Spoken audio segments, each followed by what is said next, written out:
So it's been a little over a week since I picked up the iPhone 14 Pro, and I've been really impressed with the overall experience so far. It's an excellent piece of tech, but so is my last phone, the 13 Pro. The goal in this video is to compare the 14 Pro to last year's model, and to assess whether I think it's worth upgrading.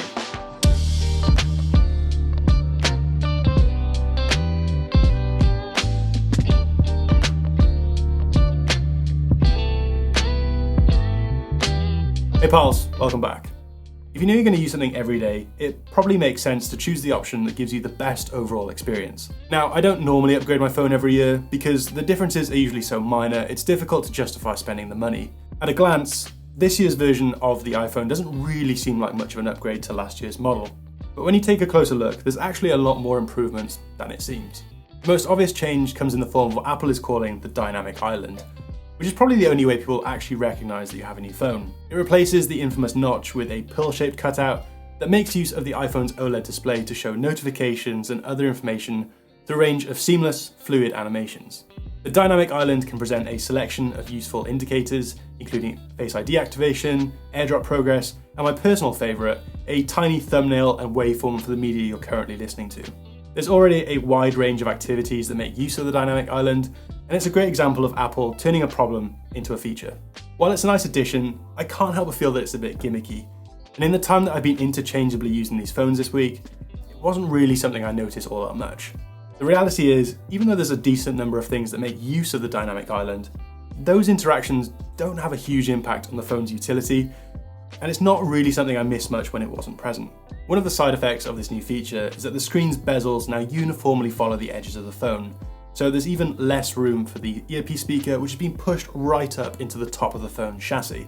There are a couple of other minor design changes. For example, the bezels are now a hair thinner than before, and the camera bump is slightly bigger. In the UK, we still have the physical SIM tray, which feels like it shouldn't really be a talking point, but here we are. Aside from that, there's a couple of new colour options, including deep purple and space black, which is what I've gone with, and that's pretty much it for the phone's external changes.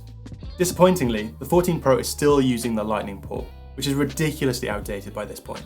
I was really hoping that this would finally be the year Apple decided to switch over to USB-C, but despite all of Apple's marketing around being an environmentally conscious company, and in the face of EU regulation soon coming into effect, the proprietary connection still lives on. One of the most significant changes on the 14 Pro is the introduction of a 48 megapixel main camera. Unless you're shooting in the Pro RAW format, the iPhone will use those 48 megapixels in a quad pixel array, combining 4 megapixels into one to create a sharper, less noisy image. As a full-time professional videographer, I had mixed feelings when I heard about this. More megapixels doesn't necessarily mean better quality, and that bloody Lightning port means that we haven't really got an efficient way of transferring these larger files over to a dedicated editing device, which makes me wonder if this phone can really be given the Pro name in the first place. That being said, the change is an important one for Apple, who have stuck with a 12 megapixel sensor since the 6S was released in 2015, and they definitely had their work cut out for them when it came to improving on last year's iPhone. The 13 Pro really squeezed the most out of those megapixels thanks to the photonic engine, and consistently produced excellent results. The main camera isn't the only one to see an improvement. The ultra-wide has also been given an upgrade, which I'm personally really excited about, as this was easily the weakest camera for low light performance on the 13 Pro. So in order to test the new camera hardware, I took both iPhones out for a day of shooting to get some examples to compare from. I tried to capture a wide range of different shooting environments. Just for reference, I'll keep the 13 Pro on the left and the 14 Pro on the right hand side of the screen throughout this comparison. Hey, Editor George here. Hope you're enjoying the video so far. I'm sure you're thinking, wow, those are some really nice wallpapers. I wonder where I can get those.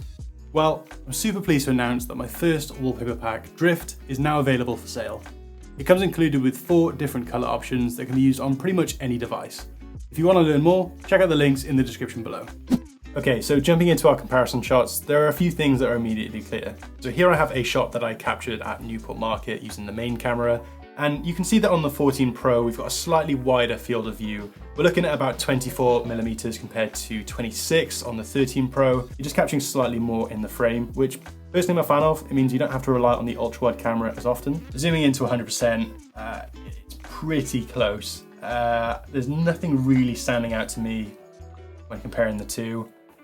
You know, looking at the detail in the floor and in the ceiling, there's not really a lot that's standing out to me as particularly better or worse. So if we zoom into 200%, you can kind of see where the 48 megapixels really comes into action.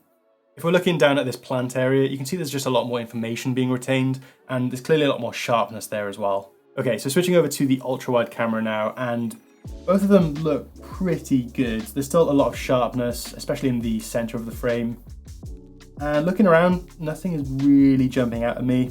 They both look pretty good. Again, looking at this sort of plant area by here, there's definitely a little bit more information on the 14 Pro, but it's pretty close overall. Okay, so these shots were actually taken on the telephoto lens, and I don't think there's actually any difference in the optics that are being used, but when you look at these two shots, there's definitely some differences that you can pick out. The 14 Pro seems to be doing a much better job of controlling the highlights. We can see a lot more halation on the 13 Pro, which doesn't necessarily look bad, and sometimes it's something that people will try to capture to go for a specific artistic style, but it definitely gives us some insights into what the photonic engine is doing to sort of capture these two images. There's also slightly more information on the 14 Pro on the wallpaper as well. You can see on this big leaf thing here that this just looks a little bit more contrasty, there's a little bit more sharpness to it. You know, it's really close, but there's definitely an improvement on the 14 Pro. Okay, so here we have some photos of people, and if we zoom in, you can actually see a little bit better how the main camera does a really good job of separating the subject from its background. This isn't using portrait mode or anything, this is just from the optics of the camera itself. And once again, they're pretty close. Both iPhones do a really good job of creating natural looking background blur. Looking at Emily's hair, we can see there's a lot more sharpness retained on the 14 Pro. It's minimal, but it's definitely there, and it's worth mentioning because it is an improvement. There's also an improvement to the highlights roll off. If you look at her skin, you just see how the 13 Pro kind of drops off into the shadows just a little bit quicker, whereas the 14 Pro just has slightly more light hitting her sort of jawline and chin. So this year, the optics of the front camera also got an improvement. And if we look at these two photos here, we can actually see where a lot of those improvements are happening. If you zoom into my face, you can definitely see a lot more information, especially on my hair and on my beard. There's just a lot more detail being preserved here. I definitely think a lot of people are going to appreciate this upgrade, especially for TikTok or Instagram Reel creators who use the front camera to frame a lot of their shots. So yeah, it's definitely an improvement, albeit a minor one.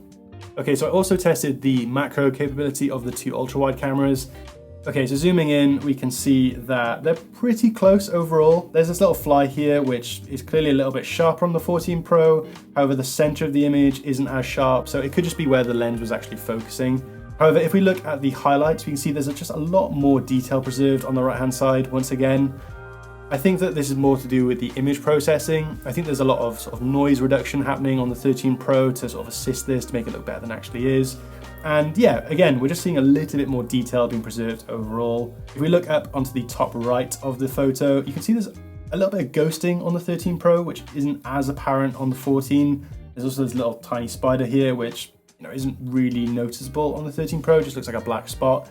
But on the 14 Pro, it's got legs, it's got detail, so it's definitely an improvement, but once again, a small one. To be honest, I don't really use the macro capabilities that often. I prefer to use the main camera, which I think is a lot more versatile, and obviously not to mention it's much sharper as well. So this is the same photo, but this time taken with the main camera. And if we look at the 14 Pro, on the right hand side, there's just a lot more information here. You can see how there's more detail, there's more highlights being preserved. It's just slightly better overall. Although, again, it's a pretty small improvement. These two photos are taken close to sunset. I wanted to get an idea of how the dynamic range on these two phones compares. So if we zoom into where the sun is at its brightest, we can see that the 13 Pro loses a bit of the highlight information here, which is retained just slightly better on the 14 Pro. There's also a little bit more detail once again on the 14 Pro. You can see these houses just have a little bit more information. Especially if we zoom into 300%, you can just see how the trees and the windows are just slightly more apparent on the right hand side. Yeah, I mean, these are the sort of differences that you notice after a couple of generations. I bet if you compared the 14 Pro to an iPhone 11, there would be a pretty significant improvement, but we're literally splitting hairs here. I mean, don't get me wrong, there is an improvement, and it's really impressive how good this is for a smartphone, but it's so close that unless you're pixel peeping with a side-by-side comparison, realistically, you're never going to know the difference. The video capabilities of the 14 Pro have also improved since last year's iPhone. Having 48 megapixels available enables this 2x button, allowing you to crop into the middle of the sensor for when you need a bit more reach. If you're filming at 4K, this means you can retain that same resolution with minimal impact on the overall image quality. This is a feature I regularly use on my main camera to provide more versatile focal lengths, so I can actually see myself using this a lot in future. In addition to all the benefits that more megapixels bring, there's also an updated sensor shift optical stabilizer on the main camera, helping to keep your handheld videos a bit more steady. One of the conversations I often have when on shoots is whether phones will ever be as good as real cameras. I've pretty much always said no, but over the last couple of years, I think the gap has significantly decreased. And while I think this sheer difference in the size of optics will prevent a true apples to apples comparison, I only think it's going to get harder for the average consumer to be able to tell the difference.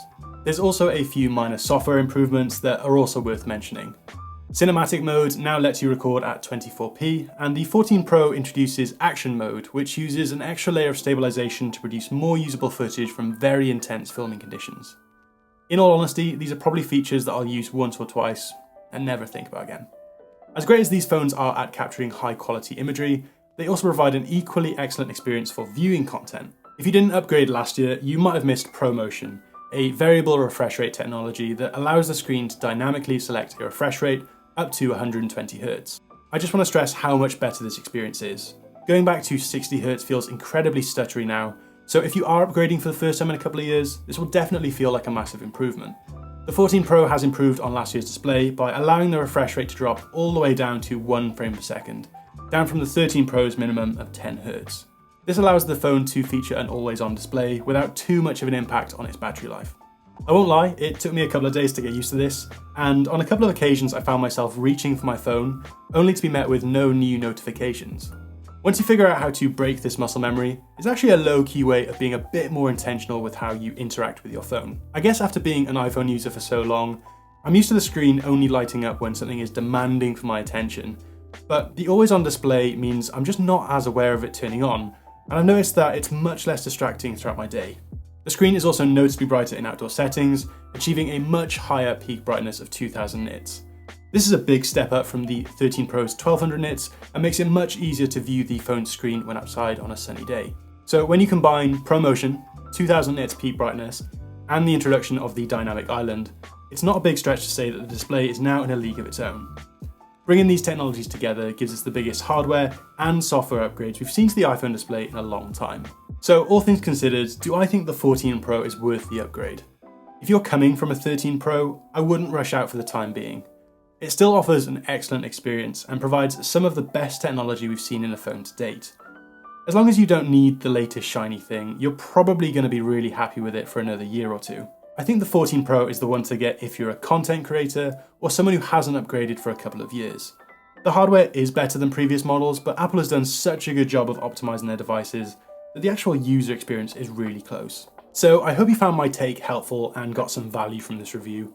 If you enjoyed this video, then please consider subscribing. I've got plenty of tech-related content on the way, and I'm really excited to share more videos soon. Otherwise, thanks for watching. See you next time.